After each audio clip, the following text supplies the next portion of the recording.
बच्चों, आज हमारी ऑनलाइन दूसरी क्लास है। कल हम लोगों ने गृह विज्ञान विषय का क्लास 10 का शिक्षिका द्वारा प्रदर्शित बजट का प्रदर्शन पढ़ा था, जिसमें हम लोगों ने ये जाना कि बजट क्या है, बजट कितने प्रकार का होता है, पारिवारिक बजट क्या है, पारिवारिक बजट से क्या लाभ है, पारिवारिक बजट से गृहिणियों को किस प्रकार से लाभ है, पारिवारिक बजट से समाज सेवियों को किस प्रकार से लाभ मिलता है, उस बजट से सरकार को किस प्रकार से लाभ मिलता है। कल हम लोगों ने इसके बारे में विस्तार से जाना।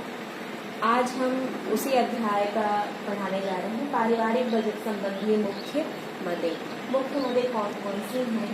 बजट में व्यय की कुछ मदें ऐसी होती हैं जो सभी आय वर्ग की समान रूप से होती हैं, यानी सभी आय वर्ग को इसकी आवश्यकता होती है। परिवार एवं व्यक्ति की आवश्यकताएं निरंतर बढ़ती रहती हैं, या उनकी जो आवश्यकताएं होती हैं वो अनंत होती हैं, किंतु सुविधा एवं प्रमुखता की दृष्टि से निम्न वर्गों में विभाजित किया गया है। पहले तो ये दो वर्गों में बांटा गया है, मुख्य मद और गौण मद। मुख्य मद में हमारा आता है भोजन, जिसमें हमारा गेहूं, चावल, दालें, सब्जियां, दूध, घी इत्यादि ये सभी आते हैं। वस्त्र पहनने, जो वस्त्र हम जो पहनते हैं, ओढ़ते हैं, बिछाते हैं, ये सारी चीज़ें आती हैं। नेक्स्ट है मकान, नेक्स्ट ईंधन, प्रकाश, स्वास्थ्य, शिक्षा, बचत। ये जो हमारे मुख्य मदें हैं जो सभी आय वर्ग के परिवार के लिए आवश्यक होती हैं।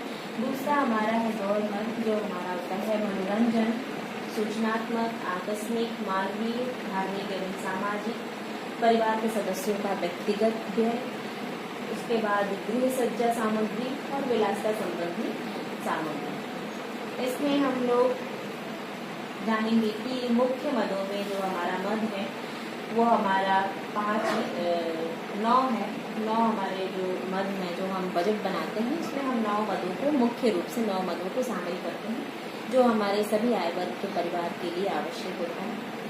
इसमें हमारा है भोजन एवं संबंधित भोज्य पदार्थ। जो हम भोजन तथा भोज्य पदार्थ संबंधी पारिवारिक बजट की सबसे प्रमुख एवं महत्वपूर्ण मद है। ये जो हमारा बजट बनता है उसमें सबसे महत्वपूर्ण मद जो होता है हमारा भोजन होता है, क्योंकि भोजन प्रत्येक जीवधारी की मूलभूत आवश्यकता होती है। इसलिए हम लोग जो बजट बनाते हैं सबसे पहले सबसे ऊंचे स्थान पे इसको भोजन को रखते हैं। सभी परिवार की एक निश्चित आय में से 45% से 55% जो होता है वो भोजन के रूप में हम लोग व्यय करते हैं। इसमें जो होता है प्रत्येक परिवार के सभी सदस्यों के उत्तम स्वास्थ्य के लिए, उनके अच्छे भविष्य के लिए, उनको जो हम भोज्य सामग्री देते हैं वो संतुलित आहार, पौष्टिक एवं रुचिकर बना के देना चाहिए। ये हमारी गृहिणियों का कर्तव्य है कि वो अपनी सूझबूझ से एक सीमित आय में ही अपने परिवार के सभी सदस्यों को एक संतुलित एवं पौष्टिक आहार दें। इसमें जैसे कुछ लोग इस बजट को बनाने को तो इस बजट को बनाते हैं, परंतु इस पर ध्यान न देकर वो इसी अपने परिवार की और आवश्यकताओं को पूरा करने के लिए या गौण मद की आवश्यकताओं को पूरा करने के लिए वो भोज्य पदार्थ, जो हमारा पहला मद है भोजन से ही कटौती करते हैं। तो इस प्रकार का नहीं करना चाहिए। जो हमारा भोजन है इसको हमारी आय का एक बड़ा प्रतिशत जो होता है वो भोजन पे व्यय करना चाहिए। उसके बाद हमारा आता है वस्त्र एवं परिधान। वस्त्र, ये बजट बनाने की दूसरी जो बजट हम बनाते हैं उसमें ये दूसरा महत्वपूर्ण मद जो हमारा होता है वस्त्र। भोजन के बाद इस मद का अधिक महत्व दिया गया है। वस्त्रों पर किए जाने वाले व्यय की उच्चतम सीमा का निर्धारण कर पाना एक कठिन कार्य है। इसका निर्धारण विशेष सूझबूझ से करना चाहिए। वस्त्रों की संख्या तथा उनके प्रकार का निर्धारण करने के लिए उस परिवार की आय एवं परिस्थिति का ध्यान रखकर ही उस परिवार की परिस्थिति एवं आय का ध्यान रखकर ही उनके वस्त्रों का प्रकार और उनकी संख्या का निर्धारण करना चाहिए। परिवार के स्तर एवं उनकी गरिमा को बनाए रखने के लिए वस्त्र की आवश्यकता होती है, परंतु ऐसा भी नहीं होना चाहिए कि जो ये हमारी मुख्य मदें हैं, जो आवश्यक मदें हैं, उनमें से कटौती करके हम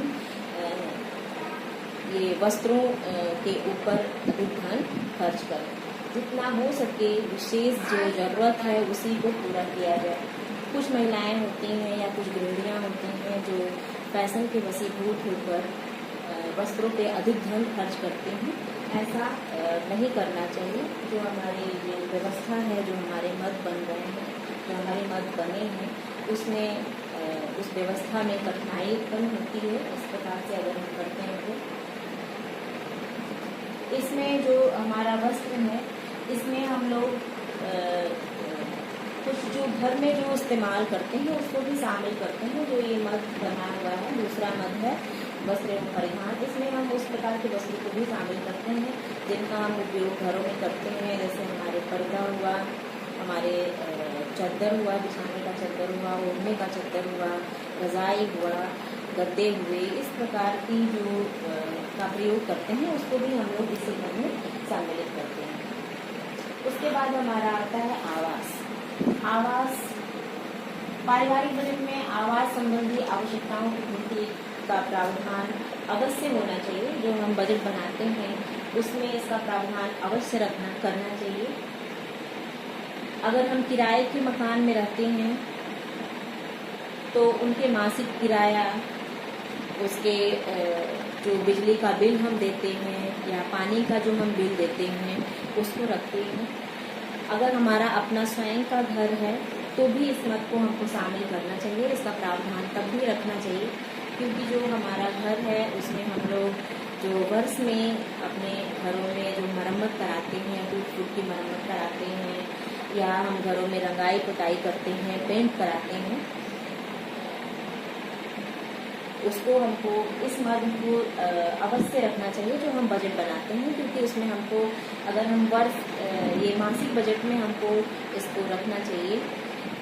इसकी जैसे रंगाई पुताई और मरम्मत जो हम वर्ष में एक बार कराते हैं, लेकिन फिर भी जो हम मासिक बजट बनाते हैं उसमें इसको हमको अवश्य सम्मिलित करना चाहिए। उस समय हमको इस बजट से काफ़ी सहयोग मिलता है। उसके बाद हमारा आता है बच्चों की शिक्षा। बच्चों की शिक्षा पर होने वाले व्यय की पारिवारिक बजट में एक आवश्यक मद है। ये जो हम पारिवारिक बजट बनाते हैं, ये बच्चों की शिक्षा पे जो धन हम खर्च करते हैं वो एक आवश्यक मद है। प्रत्येक माता पिता अपने परिवार की अपने बच्चों के उज्जवल भविष्य के लिए, उनके उच्च शिक्षा के लिए हमेशा प्रयास करते रहते हैं। उन्हें सभ्य गौरव प्रतीक, देश के गौरव प्रतीक बनाना चाहते हैं।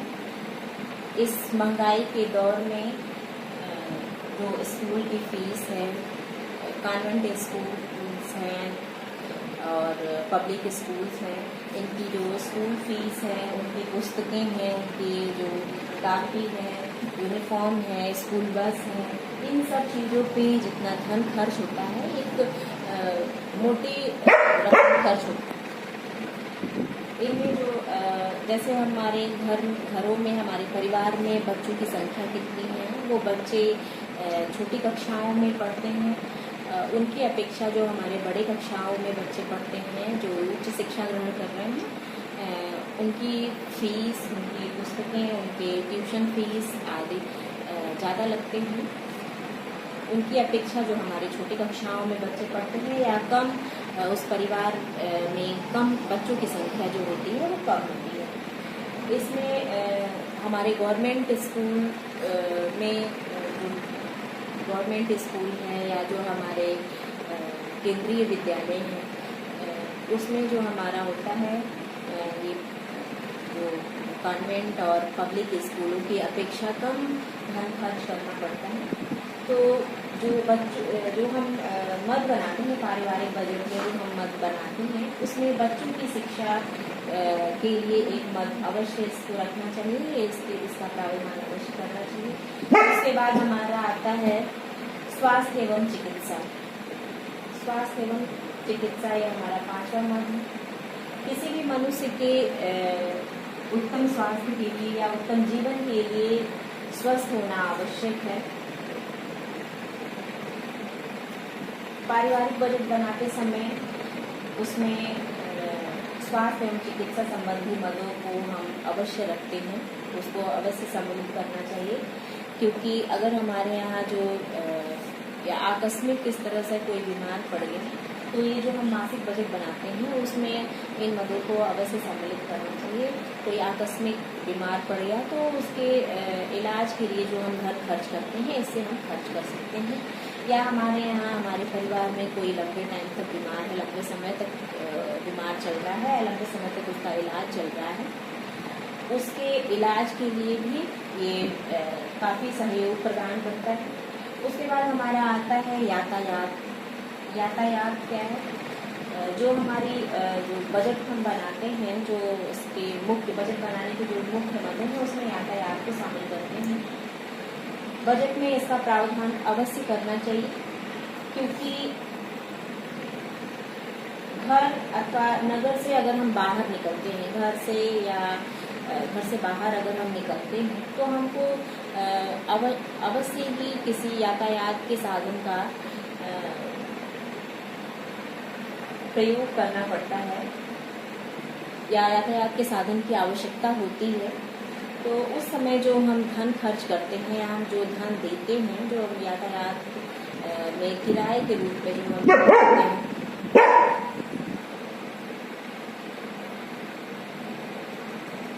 जो हम लोग यातायात में जो हम किराए के रूप में जो एक धन खर्च करते हैं, या अगर हमारे यहाँ अपना साधन है उससे हम लोग कहीं जाते हैं तो उसके मेंटेनेंस के लिए जो खर्च आता है, उसके ईंधन में जो उसमें तेल पड़ता है उसके लिए जो खर्च आता है, उसके लिए आवश्यक है कि हम इन मदों को अपने जो पारिवारिक बजट है उसमें इसको सम्मिलित करें। उसकी मरम्मत के लिए, उसके रख रखाव के लिए इसकी आवश्यकता पड़ती है। उसके बाद हमारा आता है व्यक्तिगत व्यय। व्यक्तिगत व्यय क्या है? जो हम अपने लिए, जो हमारी अपनी आवश्यकता होती है उसके लिए हम जो पर्सनल व्यय करते हैं उसको हम लोग व्यक्तिगत व्यय करते हैं। जैसे पुरुषों के लिए कुछ पान, सिगरेट इस तरह का जो इस्तेमाल करते हैं, औरतें जो अपने सौंदर्य प्रसाधन का इस्तेमाल करती हैं, और कुछ लोग अपने पारिवारिक स्तर को बढ़ाने के लिए जो किट्टी पार्टियां करती हैं या और इस तरह की जो पार्टी करते हैं उसमें जो व्यय होता है उसको भी हम लोग व्यक्तिगत व्यय में रखते हैं। जो सामाजिक प्रतिष्ठा को बढ़ाने के लिए या समाज को दिखाने के लिए कुछ लोग अपने यहाँ कुछ ऐसे आयोजन करते हैं, तो उस आयोजन को सफल बनाने के लिए भी हम लोग यहाँ पे व्यक्तिगत व्यय का जो हमारे पारिवारिक बजट है उसमें इस मद को हम लोग शामिल करते हैं। उसके बाद हमारा आता है अन्य आवश्यक व्यय। अन्य आवश्यक व्यय क्या है? इसमें जैसे हमारे किचन में हम लोग जो प्रयोग करते हैं, कोई इलेक्ट्रिक चीज़ हमारी अगर खराब हो गई तो उसको हम लोग कैसे बनवाएंगे, उसकी दृष्टि से इस जो हम मद बनाते हैं उसमें इस मद को शामिल करते हैं। जो हम बजट बनाते हैं उसमें इस मद को अवश्य शामिल करना चाहिए। अन्य आवश्यक आवश्यकताएं हैं जिसमें हम लोग कुछ गौर मदें भी रखते हैं, जैसे हमारी टीवी है, एसी है, फ्रिज है, जो हमारी कुछ ऐसी आवश्यकताएं होती हैं जिनको हम लोग इसमें रखते हैं। जैसे हमारे रेडियो है या कुछ और भी इस तरह की आवश्यकताएं हैं, मनोरंजन से संबंधित आवश्यकताएं हैं। किचन की कुछ ऐसी चीज़ें हैं जिनकी मरम्मत करानी है, कुछ इलेक्ट्रिक चीज़ें जो खराब पड़ी हैं उनकी जो जो आवश्यकता पड़ती है उसकी बहाली के लिए उसमें ये जो हम मासिक बजट बनाते हैं उसमें इसको सम्मिलित करते हैं। इसका हमको काफ़ी सहयोग होता है। उसके बाद हमारा लास्ट जो है वो है पारिवारिक बचत। पारिवारिक बचत जो होता है, बचत जो होता है पारिवारिक बजट में सर्वाधिक महत्वपूर्ण मद होता है। ये सबसे महत्वपूर्ण मद होता है जो हमारा बचत का मद होता है। परिवार द्वारा अपनी पारिवारिक आवश्यकताओं की पूर्ति के बाद जो हमारी जो ये आवश्यकताएं हैं, इन आवश्यकताओं की पूर्ति के बाद जो धन बचता है उसी को हम लोग बचत करते हैं। बचत जो हमारा बजट बनाते हैं, बजट हमारा सबसे सर्वाधिक और सबसे महत्वपूर्ण मद है। इसमें हम लोग जो हमारी सेविंग होती है, जो हमारी बचत होती है, उससे हम लोग आकस्मिक आवश्यकताओं को पूरा करते हैं। यानी आकस्मिक कोई ऐसा जैसे विवाह समारोह हुआ या और कोई समारोह हुआ जिसमें हम लोग इस आवश्यकता को पूरा करने के लिए इसका जो या हमारे जो बच्चों की फीस है, जो हमारे बच्चे हैं बड़े लेवल की पढ़ाई कर रहे हैं या उच्च शिक्षा अर्जित कर रहे हैं, उनके पढ़ाई में ज़्यादा धन खर्च होता है या ज़्यादा धन की आवश्यकता पड़ती है, तो उस समय इस प्रकार का जो हम बजट बनाते हैं जिसमें हमारा बचत का बजट होता है वो सबसे महत्वपूर्ण होता है और सबसे ये हमारा उस समय इसकी आवश्यकता पड़ती है और हमको किसी से भी ऋण लेने की कोई आवश्यकता नहीं होती है। जैसे हमारा घर बन रहा है या हमारे कोई घर में कुछ नई चीज़ें बन रही हैं, नया आवास बन रहा है, तो उस समय एक बड़ा मोटा रकम जो धन जो होता है वो खर्च होता है। उस समय हमारा जो पारिवारिक बजट जो बनाते हैं, जो इसमें ये मद है पारिवारिक बचत का सबसे लास्ट मद है, जो उस समय इसकी आवश्यकता पड़ती है। और जो हम अगर हमारा जो मद बना हुआ है, अगर इसको हम कुशलतापूर्वक बनाएं तो हमारा जो ये धन जो इसमें हम लोग बचत करते हैं उसको हम लोग उसमें लगा सकते हैं और इससे हमको ऋण लेने की कोई आवश्यकता नहीं होती है और हमारा जो जीवन है वो सुचारू रूप से चलता रहता है। धन्यवाद बच्चों।